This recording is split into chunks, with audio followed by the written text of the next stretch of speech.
He had been walking through the freezing mountains for hours, with no shelter in sight. The cold was getting worse, and every step felt heavier. Snow kept falling, covering everything around him. His energy was slowly fading, but he couldn't stop. Survival depended on finding something. Anything. He pushed forward through the deep snow. Step by step, the mountains were silent, except for the sound of the wind. Then suddenly, something caught his attention. A dark shape, hidden in the snowy rocks. He moved closer, trying to understand what it was. As he got nearer, the shape became clearer.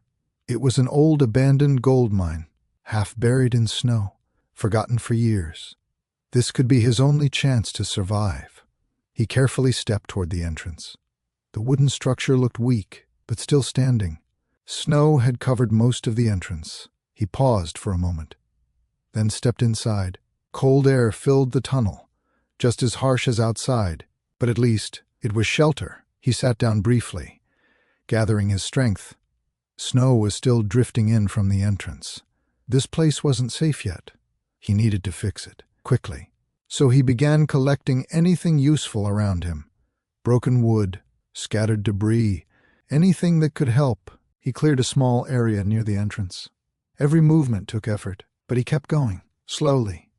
The ground started to clear. It wasn't much, but it was a start. He gathered the materials into one place. Something stable, something dry.